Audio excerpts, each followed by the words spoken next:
Alright, hello everyone. Welcome back to Wu Can Cook. My name is Wesley. This is Wu Can Cook, I should say.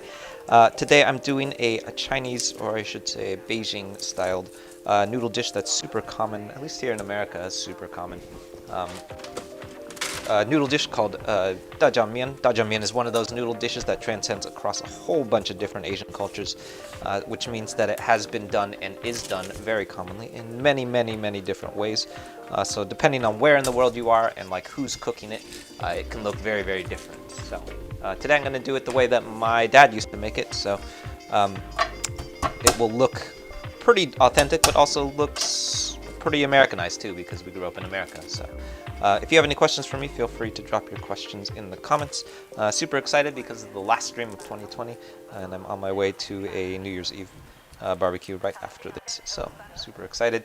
Let me know if you have any questions though, and I'll do my best to answer them. I don't know everything about Chinese cooking or wok frying, but I know lots of stuff, so hopefully I can be helpful or informative, or at the very least, fun to watch. As with pretty much everything that I cook on stream, this particular noodle dish has a recipe that goes along with it, which I published up on the YouTube channel. That was a couple months ago now. Maybe last month? I don't remember. Last month or maybe 2 months ago.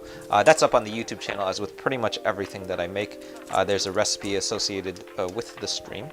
That's all at youtube.com/WuCanCook. So if you're watching on Reddit, that would be the YouTube channel at the bottom of the screen.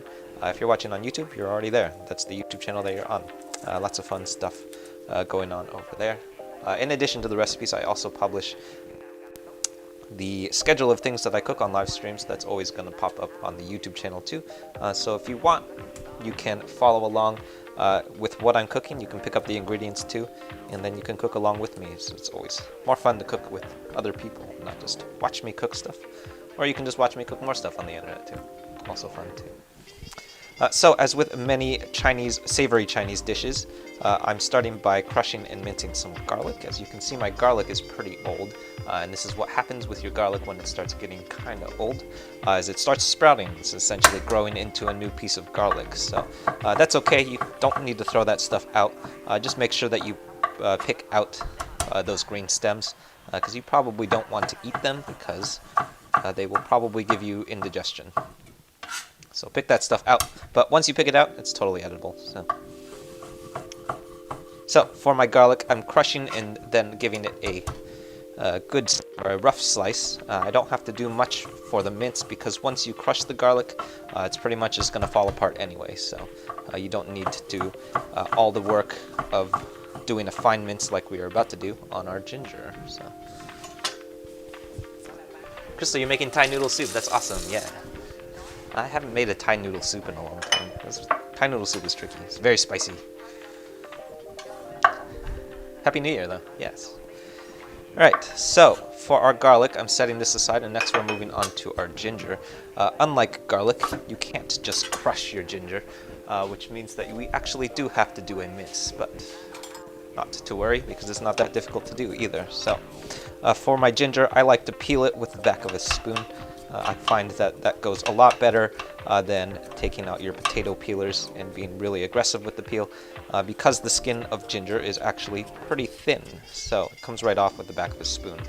We don't need to get potato peelers out and then we're gonna shave your knuckles off and stuff. That's never fun.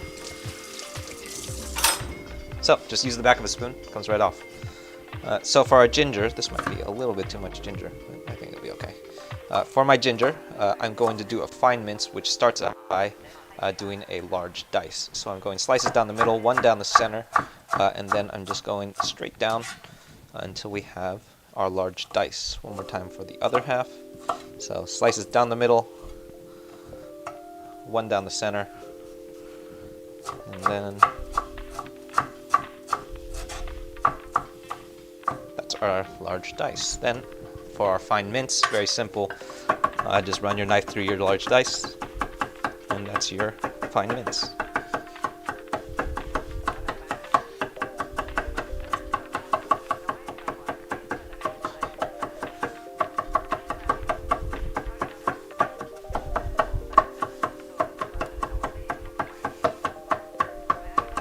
So that is our ginger. We're going to set those two ingredients aside. Those are going to be our aromatic ingredients, which we're going to add at the very, very beginning, and it's going to bloom out and become the base layer of umami that we build the rest of our castle on top of, so to speak. Also just remembered that I'm doubling this recipe, so I need more garlic too. So excuse me while I do some more garlic.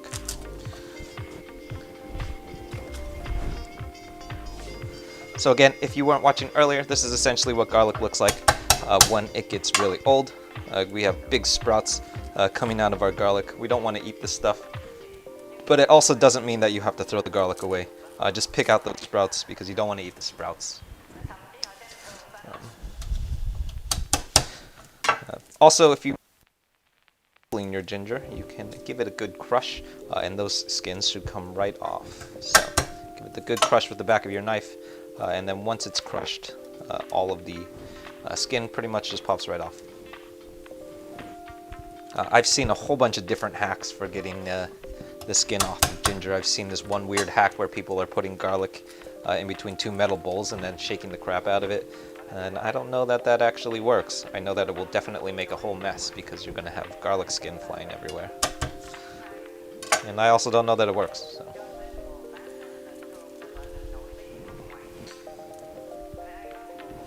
Alright, so one more time for our garlic. Crushing and then slicing straight down. We don't need to be super fine with our mince here because once it gets in the wok, all of this garlic is pretty much just going to come apart anyway. So we don't need to have a super fine mince here. We really just want to crush it, and that releases what we call allicin, which is all of the flavor of our garlic. So that crush is doing all of the work for you. So don't need to get super aggressive with your mince in the way that we did for our ginger. Right. Next up, I'm going to rehydrate some shiitake mushrooms. Shiitake mushrooms, if you've never eaten them before, come as dried mushrooms. So they look something like this.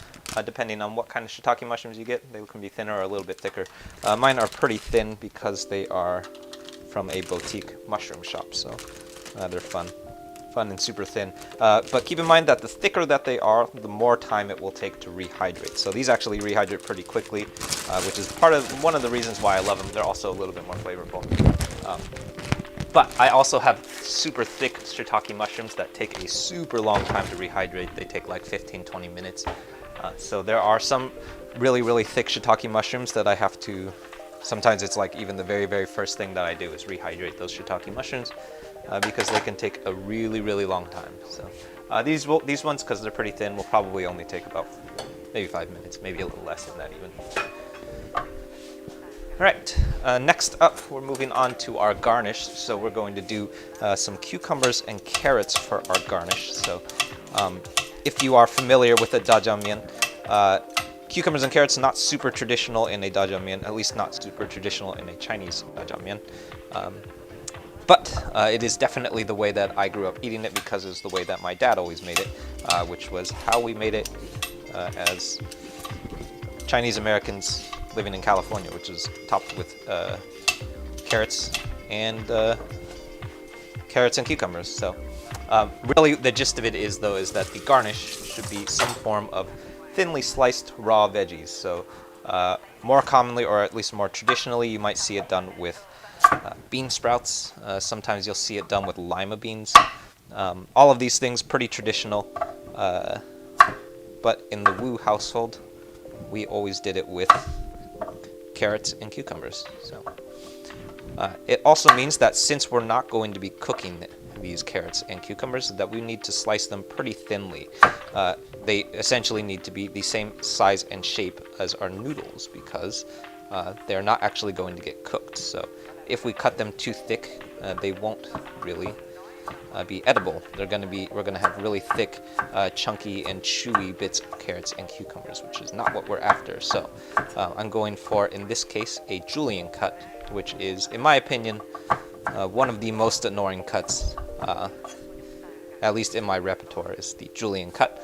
That's because it requires a lot of manual labor. So what we're essentially doing is cutting it into planks first, and then stacking them on top of each other and going for our fine julienne cut.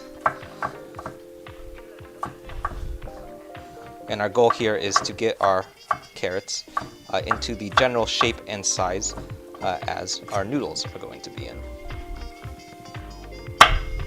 So, cutting it in half, then we're cutting it down the middle, then I'm flipping it on its side, and we're going for our julienne cut.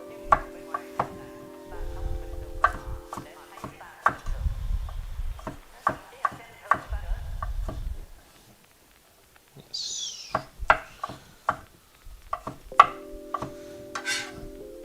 So depending on how committed you are to doing your julienne cuts, you could get them super fine if you want. I generally don't take enough time to get a really fine julienne cut. It's not at least as much time as I should, mostly because I get lazy. But if you really want to be super fine with your julienne cut, you can go for like shreds. You can also get a mandolin out too if you don't like doing julienne cuts or don't know how to do a julienne cut. A mandolin will also work too. I tend to avoid using a mandolin whenever possible because I have cut my hands on them pretty bad in the past. So, all right, one more time.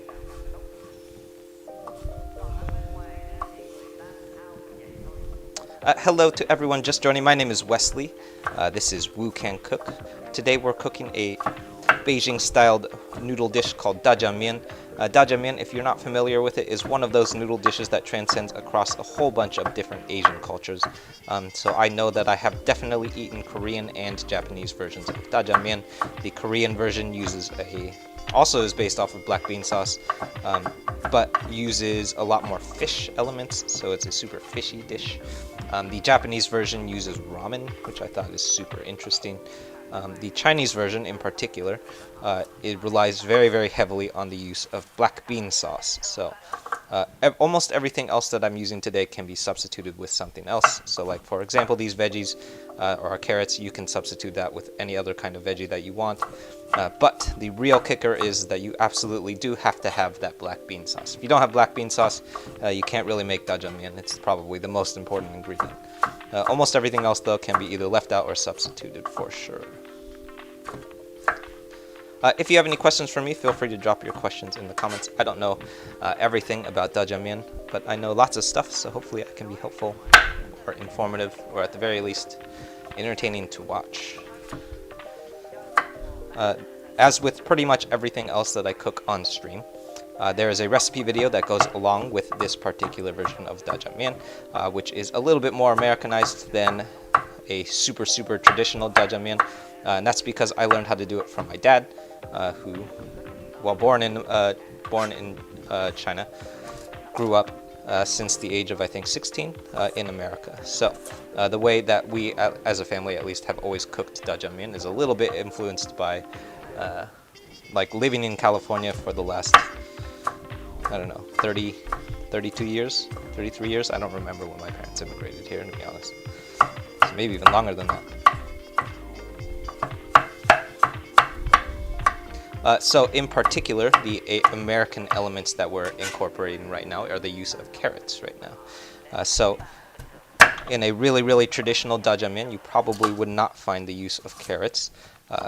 More traditionally, you would find the use of things like lima beans. Sometimes I think I've even seen peas. Probably the most typical thing you would see are bean sprouts, which I was going to add, and then I discovered that they had gone bad. So we're leaving those out today. All of those things, valid things to use. Today I'm using carrots because it's what I have. And it also happens to be the most pantry safe or pantry friendly version of Zha Jiang Mian too. So, for whatever that's worth.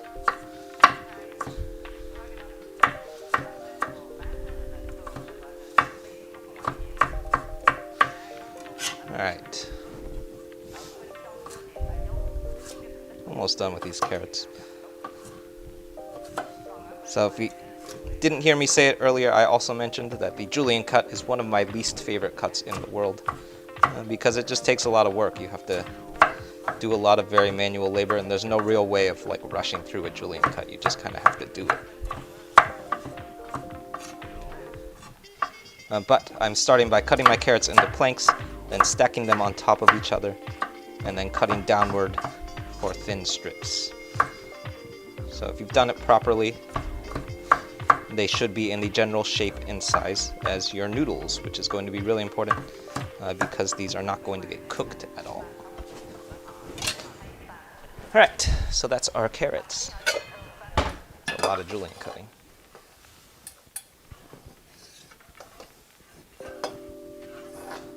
So I'm setting that aside. These are going to be our garnish for later on. And circling back to my shiitake mushrooms. So as I mentioned, my shiitake mushrooms are super thin, which means that they hydrate really, really quickly. So these are already rehydrated. If you have really, really thick shiitake mushrooms, they probably will take upwards of like 20 minutes, sometimes even longer, which is a real pain in the butt. So if you have really, really thick shiitake mushrooms, I would recommend that being the very, very first thing that you do is rehydrate those shiitake mushrooms before you do anything else, because they're going to take a really long time. Right. So for my mushrooms, I'm going for a pretty large dice here. We want a pretty sizable chunks of shiitake mushrooms here. What we're going for at this point with our mushrooms are the general shape and size of the ground mince that we're going to be adding later. So we want it to blend in with the general texture of that meat sauce so that it just generally like sits in the sauce well. If your shiitake mushrooms are too small, they will probably eventually just kind of disappear into the sauce, which is not what we're after. So don't go for a fine mince here. Just a large dice is going to do just fine. So for my large dice, just like with our carrots, or just like with our ginger, I'm going with slices down the middle, one down the center, and then going for our dice. Like so.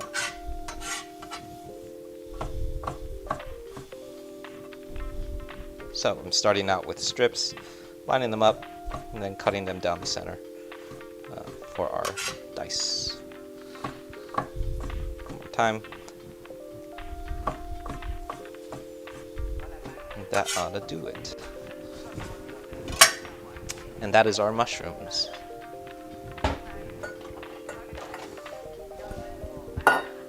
Right, so we're setting that aside, and that is going to go in with our meats when we add that to our wok in a minute.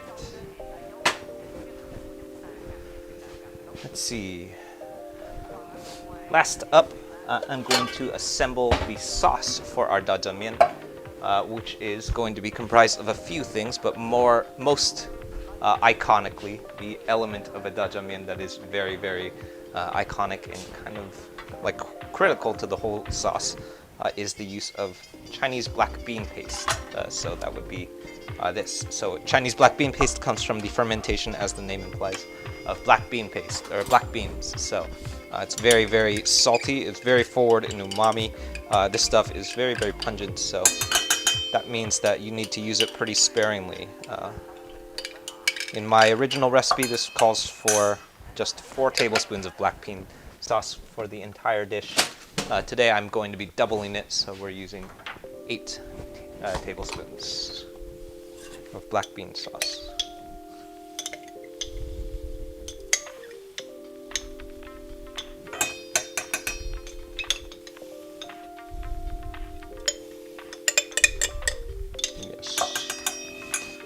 And if you can't find everything else that I've used today, you'll probably be just fine.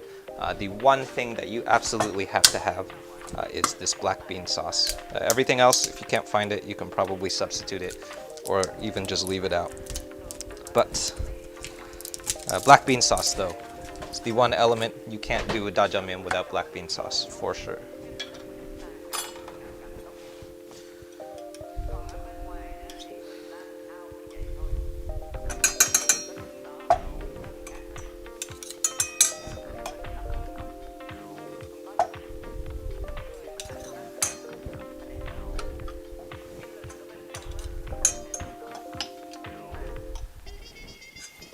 Right, so that is our black bean sauce. It looks like a lot, but I'm also doubling my recipe right now, so it's not actually as much as it looks like. Alright, next up is an entire cup of beef stock. Today, for my stock, I'm using a homemade beef stock, which I make from vegetable scraps along with some bone scraps. If you don't have homemade stock, you can totally just use plain old stock from bouillon, or stock from bouillon. That will work just fine. But I would say if you aren't using beef stock from scratch, then you need to add a little bit more cornstarch, because part of the element that we get from using homemade stock comes from the cartilage that comes out of the bone when you boil it. So if you're not using homemade stock, then you're losing out on some of that cartilage, which is losing out on some of the thickness that comes from using homemade beef stock. So highly recommend, if you are able, to use your own or make your own homemade beef stock. But if not, just use the powdered stuff. Next up, this is going to be 4 tablespoons of soy sauce, or actually this is 8 tablespoons because we're doubling today. Followed by a single star anise pod. Star anise, if you've never used it before, is, in my opinion, the most outstanding ingredient in Chinese 5-spice powder.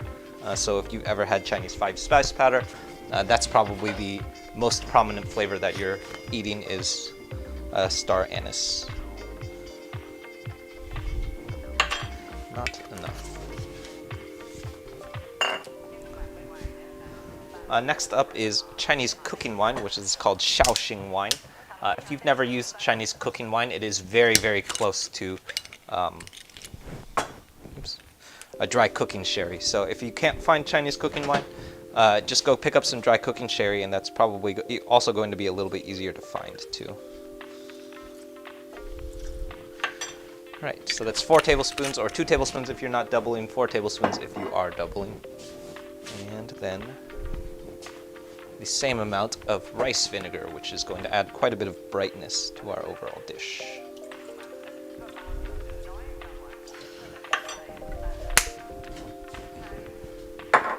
Next up, 2 tablespoons of sesame oil.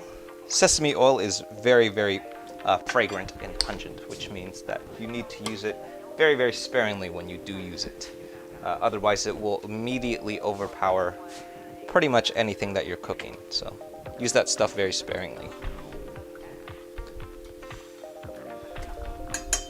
Next up is 4 tablespoons or 2 tablespoons of hoisin sauce, 4 if you are doubling. Hoisin sauce, very, very sweet and very sugar forward. When I use hoisin sauce, or especially when I recreate Chinese American dishes, hoisin sauce tends to be one of my go-tos because it has so much sugar in it. And in my opinion, is one of the ingredients that makes Chinese American food so American, is all of that sugar that comes in the hoisin sauce.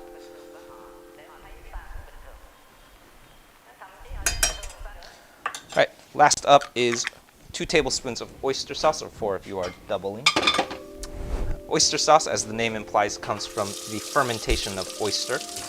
It looks a lot like hoisin sauce, but it is absolutely not the same thing. So lots of folks ask me if they can substitute hoisin and oyster sauce, which I say probably not the best move, because they taste super different. If you are going to leave out oyster sauce, I would say the next best move, for me at least, has been fish sauce.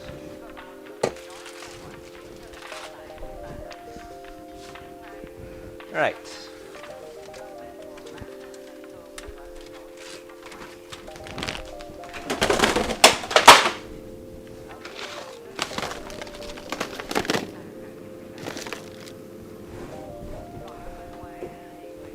Last up is going to be our bacon. So if you're keeping track of all of the things that we're cooking today, bacon is the one that does not belong.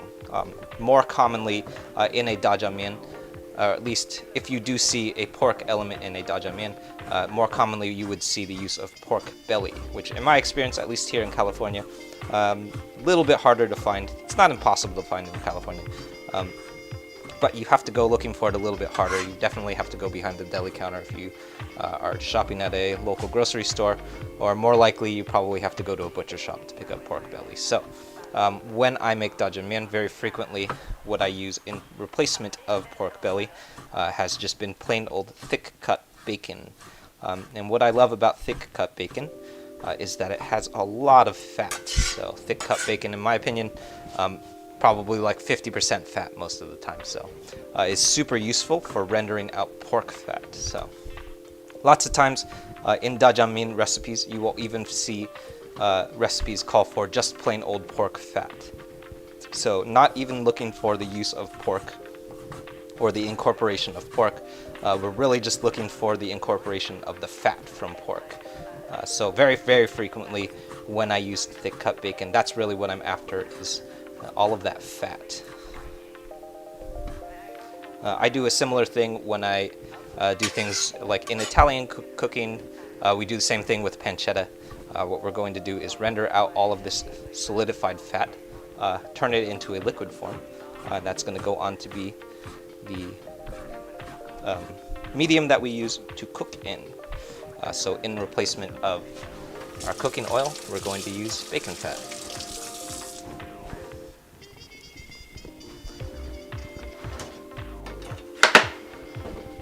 Alright, so bopping over to the stove. Over on the stove for the first time in a while, my wok is ice cold, and that is very intentional. We're going to add this bacon to our cold wok. Most of the time you will see me when I use a wok adding stuff to a very, very hot wok. And that's because we like to preheat our woks before we add stuff to them, because it creates this very nice non-stick surface when we do a process in Chinese cooking that we call long yao. In this case, we're not going for the long yao because what we want to do is actually render out this bacon fat. So in order to render it out, we're starting the stove off very, very low. Basically low, or as low as the fire will go. And what we're going to do is gradually, over the course of the next 3-4 minutes, raise the heat of that fire until we have high heat on our wok.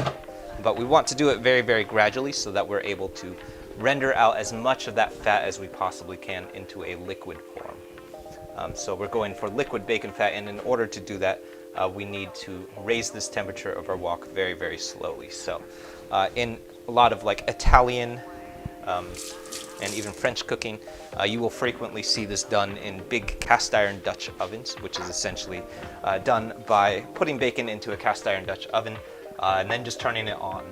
And what happens is in a cast iron Dutch oven, or even like big stock pots, those cast iron pots and pans come up to temperature really, really slowly, which means that you can throw stuff in and then it will just come up to temperature on its own over like the course of like 10-15 minutes. So in a wok, because woks are much, much thinner, that doesn't work quite as well, because essentially if we had done that in a wok, the wok would come up to temperature within probably 30 seconds. So if it came up to temperature in 30 seconds with that bacon in there, the bacon would probably pretty much just burn. And we wouldn't have rendered bacon fat, we would just have burned bacon. So to render out this fat, what we're doing is manually rising the temperature of the stove gradually over the course of the next maybe 5 minutes. What we're looking for is some liquefied bacon. So all of that white forms of bacon that we see going on will gradually turn into liquid bacon.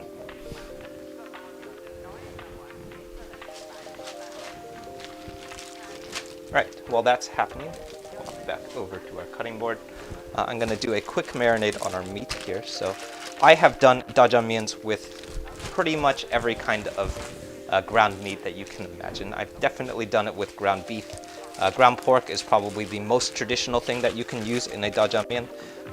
Ground turkey we're using today is ground turkey.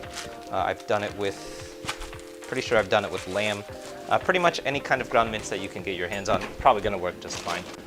I have actually tended to start using ground turkey as a default because I find that it has a little bit less fat and is more neutral than the use of ground pork, which can be a little bit heavy in fat.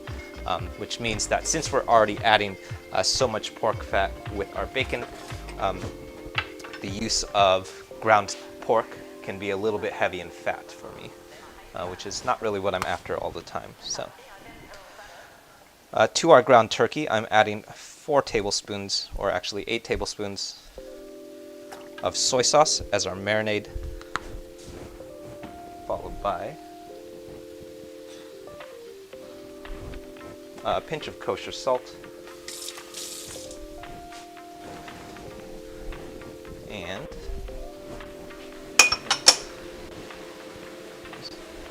a pinch of white pepper.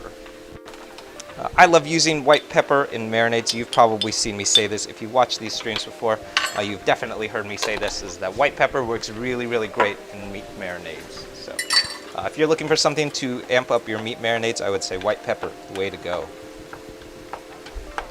And then we're just going to combine this with our meat and let it sit for, if you're really committed, this probably should marinate for at least 30 minutes. We're not going to do that. But the longer that it marinates, the more flavor will infuse into the marinade.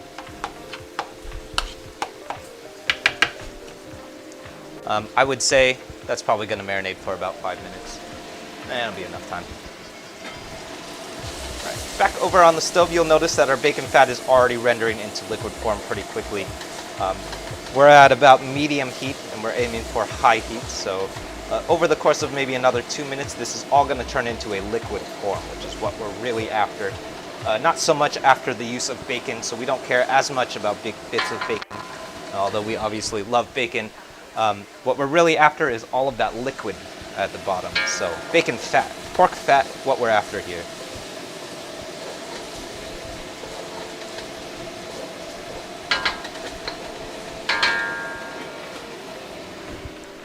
So if we were doing this in a Dutch oven, I wouldn't have to do anything. We would basically just add it to the Dutch oven and then turn the fire on. And essentially, once you turn the fire on, the Dutch oven is going to regulate its own heat on its own. In a wok, because woks are so thin, they come up to temperature and drop down of temperature very, very, very quickly. So since we don't have that manual or self-regulating heat like a Dutch oven does, we're regulating our heat manually.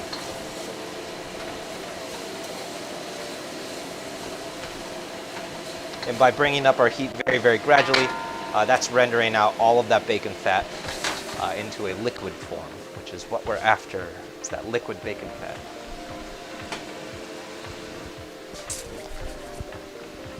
All right.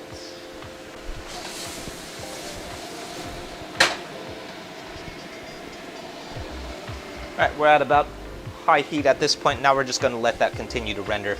That will take another maybe 2-3 minutes, and then we'll be good to go. Hello to everyone just joining. My name is Wesley. This is Wu Can Cook. Today I'm doing a Chinese noodle dish called Zha Jiang Mian. If you've never had Zha Jiang Mian before, I would say Zha Jiang Mian is one of those noodle dishes that transcends across a whole bunch of food cultures, and more importantly, even just within the realm of Chinese food, can look radically different depending on who's making it and where in the world you are. So I have had more versions of Zha Jiang Mian that I can count, and at pretty much every single restaurant that I've ever had it in, it looks a little bit different. And that's because, depending on who's making it, it can be interpreted in a variety of ways. But essentially what it boils down to is a noodle dish, or a wok fried noodle dish, with a sauce that is heavily based on the use of black bean sauce, or fermented black bean sauce.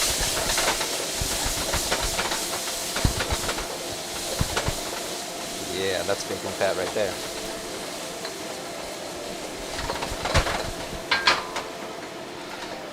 After that, pretty much the rest of the sauce is up to your own interpretation. So the interpretation that I'm using today is relying on a few other fermented ingredients. So oyster sauce, mainly oyster sauce, and also, mainly oyster sauce, and then black bean paste, which is really where the bulk of our umami and our sauce elements is going to come from.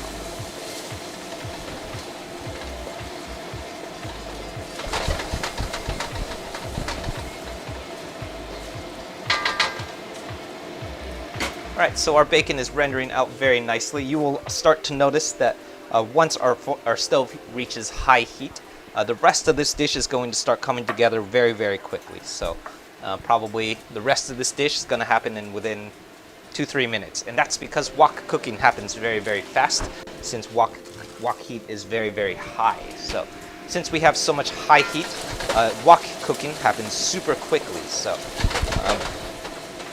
since it happens so quickly, we want to be making sure that we're moving very, very quickly.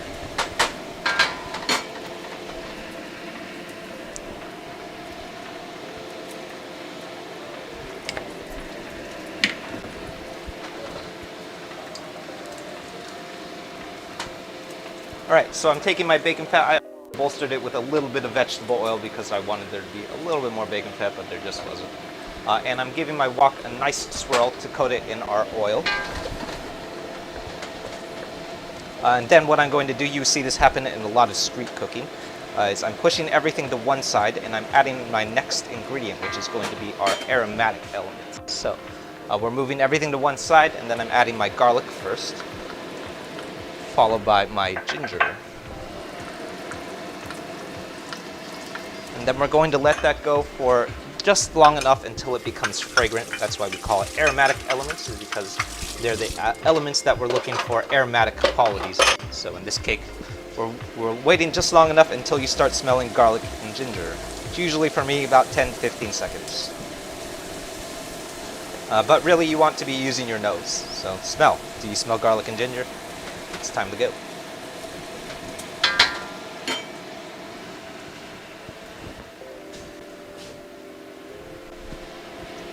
All right.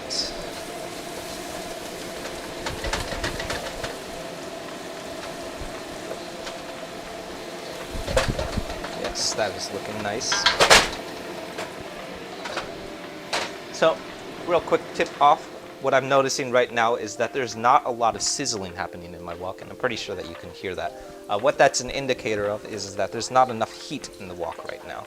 So, that's not the end of the world, although if you do hear that happen when there's not enough sizzling happening in the wok, that's an indicator that you don't have enough heat, which means that you're on your way to making a very, very mushy stir fry. So if you ever at any point while you're still cooking in your wok hear that happen, stop what you're doing and just stop moving the wok. And over the course of maybe another 30 seconds, the heat is going to start building back up to our wok, and then we will have a nice hot wok again. So if you ever find yourself in a situation where you don't have enough heat in your wok, just stop moving the wok, and it will begin to rebuild heat. The other problem that you might run into is if you have too much stuff in your wok, then you might run into the problem of not being able to build up enough heat quick enough. So we don't have that much stuff in the wok, so I don't think it's because we don't have enough stuff. I think it's because we were stir frying too much. So I'm gonna let that sit for another minute or maybe like 20 seconds, and that will be just enough to rebuild our heat retention here.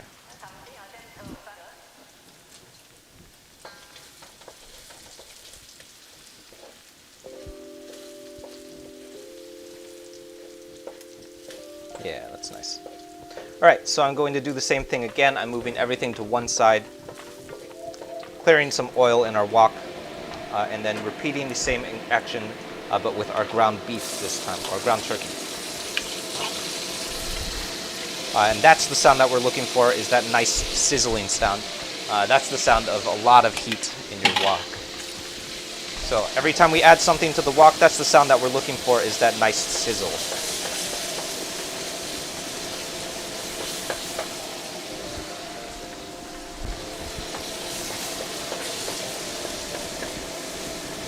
And at this point, I'm just making sure that no large clumps of ground beef or ground turkey stick together here. And then once we have a nice cohesive ground meat, we can incorporate it with the rest of these ingredients.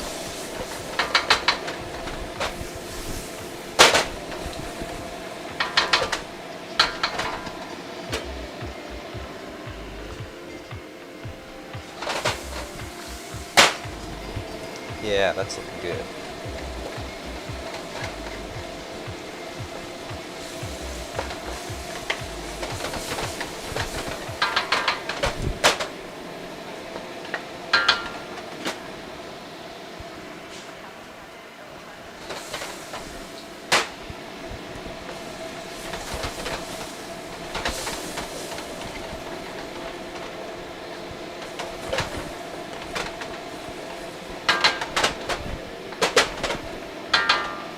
All right.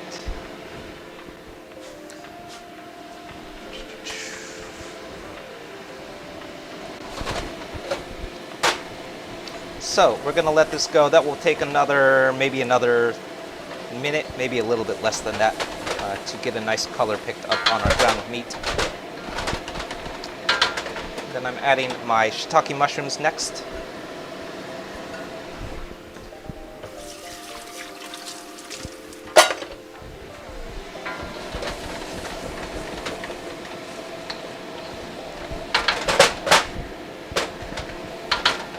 So, if you can hear it now, we definitely do not have much sizzling going on in the wok, which is a sign that we have very little heat retention going on right now.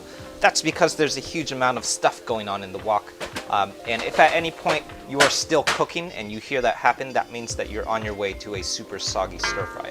On our case, we are pretty much done cooking, so I'm not going to lose sleep over the fact that we don't have a huge amount of heat in our wok, because we're done cooking. So we're moving right along, and I'm adding my noodles to the wok. This is going to be 16 ounces of fresh noodle.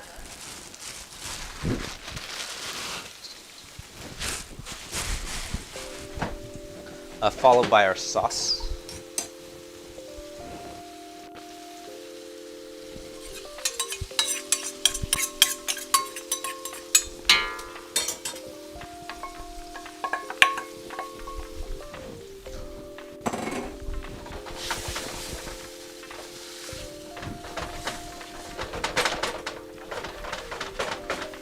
Now we definitely have very little sizzling going on because we just added a whole bunch of stuff to the wok, which means that there's going to be very little heat in the wok at this point. That's absolutely okay at this point because we are fully done cooking, so we're not trying to flash cook anything at this point. We're really just tossing to combine and we're ready to eat.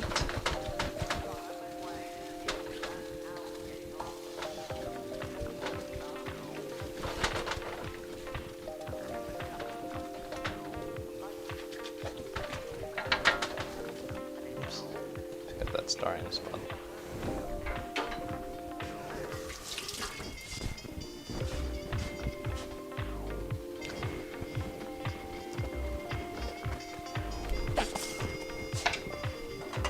Alright, so the very last thing that I'm going to add, which I meant to do earlier but I forgot, is throw together a quick cornstarch slurry. Cornstarch slurry, you will see it come up in a lot of Chinese cooking, is essentially cornstarch that's dissolved in water. The reason that we dissolve it in the water is because cornstarch has the capacity to clump up a lot. So we don't want to just add raw cornstarch to our wok right now because it would definitely clump up with everything that's in there. So I've learned that the hard way for sure.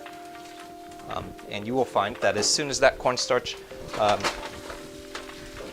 mixes in with our liquid ingredients, that your sauce suddenly becomes thick and luxurious.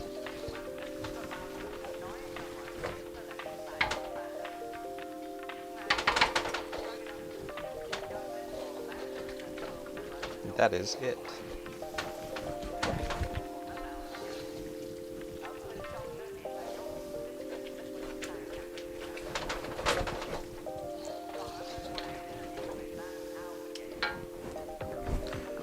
All right.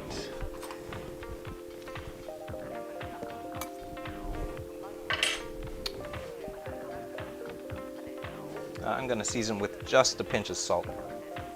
Not too much because that black bean paste is already quite salty. And that'll do it.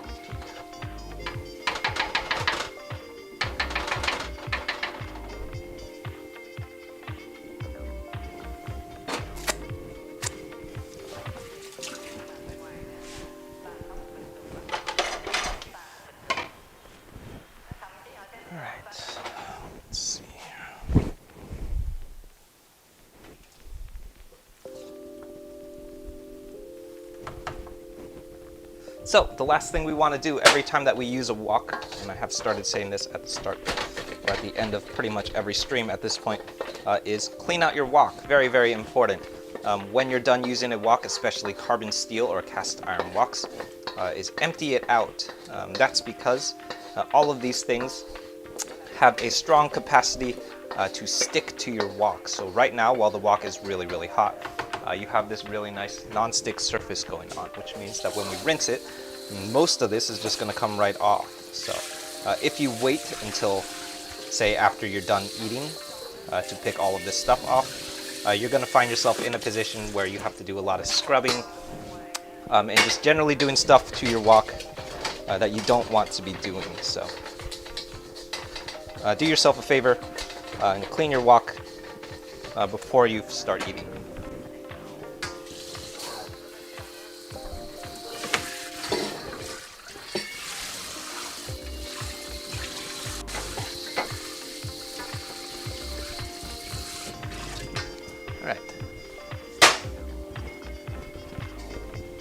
Ow, stupid camera.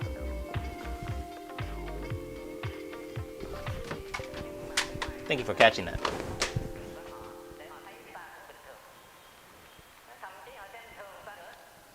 we go. Yes, that is the reason why we are crowdfunding for a new camera right now. If you're watching on YouTube and you see a bar at the bottom of the screen that says donate to the link at the bottom of the screen, that's the reason why we're trying to raise money. It's not because I need money, it's because that stupid camera keeps breaking. So if you've watched on YouTube and you've seen that camera freeze or malfunction, happens pretty much every stream, at least once. So that is the reason why I'm trying to raise money to fix that dumb camera.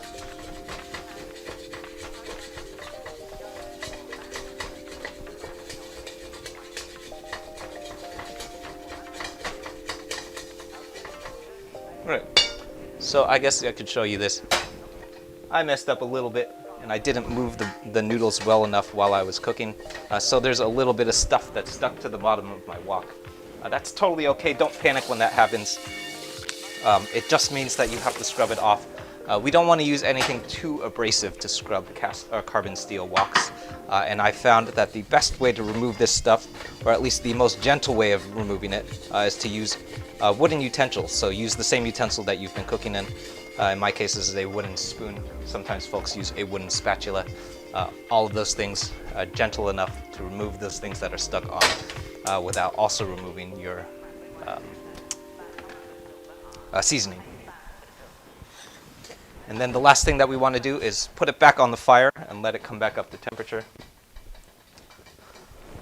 So I'm wiping the wok down, drying it out, getting all of this remaining stuff that's stuck to the wok.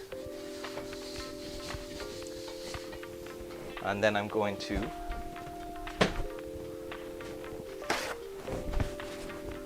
take a tiny bit of grapeseed oil or vegetable oil if you're using vegetable oil. Any kind of neutral oil. That's like a real small amount. I think that was like maybe half a tablespoon, even less than that. And then I'm just going to coat the entire wok. So that includes the bottom of the wok. Lots of folks forget to coat the bottom of their wok, but you want to coat literally the entire wok because what we're doing when we season our wok, it's not just about creating a nice cooking surface. What it's doing is making sure that you don't damage the wok. So that includes the entire wok, because if you don't coat the exterior of the wok, what it's going to end up doing is rusting. So even the exterior of the wok can rust if you don't coat it properly.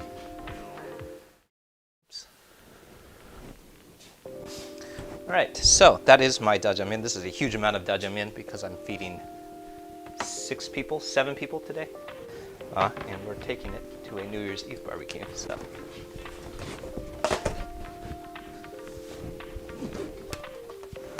let's put it in some boxes.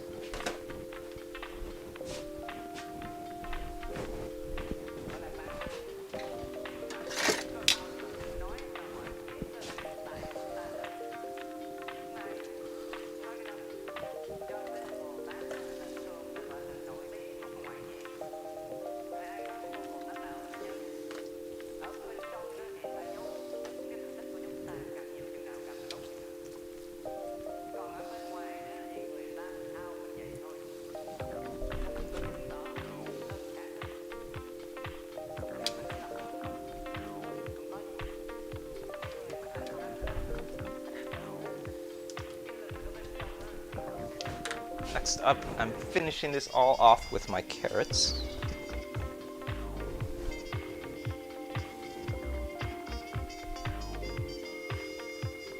that is it.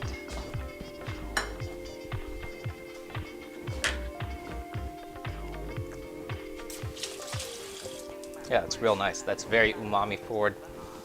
Just the right of saltiness. Not too salty. Remember that spicy black bean paste, or Chinese black bean paste, is very, very salty, so you don't need very much salt at all. I think I added like a single pinch of salt to the entire dish because black bean paste is super, super salty, so you don't need very much salt at all. And other than that, that is pretty much it. Super simple. I love doing Zha Jiang Mians when I'm feeling kind of lazy and don't really want to do too much work. As you noticed, we just did this entire stream in under an hour, and most of that was just talking. So really great, easy, quick and easy one to throw together if you're not feeling super motivated to try and cook something. Zha Jiang Mian, really great one to throw together, especially because it's in a wok, which means that the wok fry happens in like 10 minutes, which means that most of what you're doing is just cutting stuff and chopping stuff. So let me know if you give this one a try. I love doing this particular dish, and it's honestly like one of my favorite noodle dishes of all time. So I've been eating it since I was a little kid and is definitely a favorite. So, all right. Thanks for hanging out. My name is Wesley. This is Wu Can Cook. We're here every Tuesday and Thursday at 6:30 PST, Wednesdays at 6 p.m. PST, doing mostly, or almost entirely at this point, stuff that happens in a wok, because I've been kind of obsessed with wok cooking lately. So if you have any questions, feel free to drop your questions in the comments. I don't know everything about Zha Jiang Mians or wok cooking, but I know lots of stuff.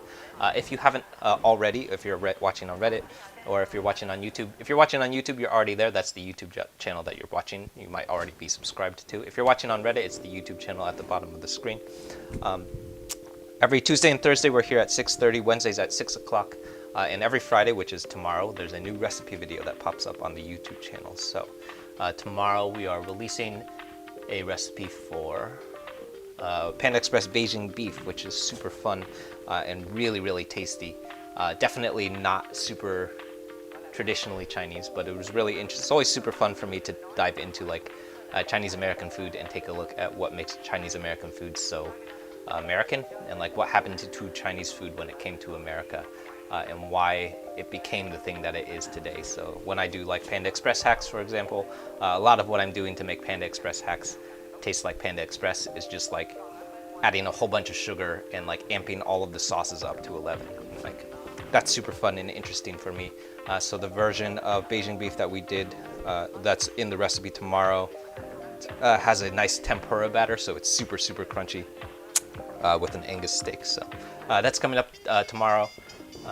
Last week I did a pad see ew, which was super fun. Week before that, Westlake soup. Both of those were hack recipes for versions that come from Bay Area restaurants. So the pad see ew is from an Oakland restaurant called Nicha Thai, and the Westlake soup comes from a San Francisco restaurant called Dragon House. So lots of fun content coming up soon. Yeah, let me know if you have any questions. I'll be around cleaning up and stuff. I'm going to turn the mic packs off, but if you have any questions, feel free to drop your questions in the comments, and I'll see you soon. Happy New Year's, everyone.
never feel.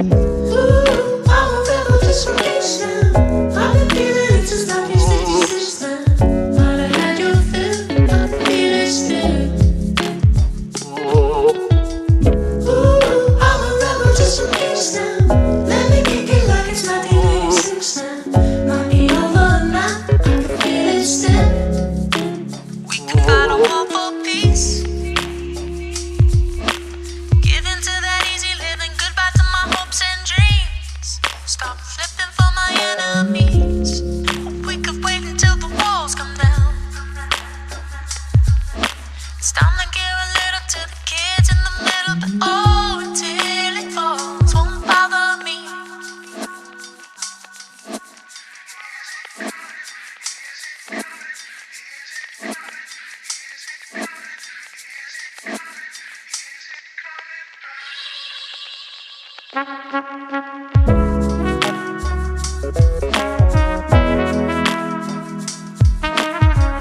had your fill, I feel it still. Ooh, I'm a rebel just for kicks now. Let me kick it like it's 1986 now. Might be over now, I can feel it still. We can fight a war for peace. Give in to that easy living, goodbye to my hopes and dreams. Stop flipping for my enemies. We could wait until the walls come down.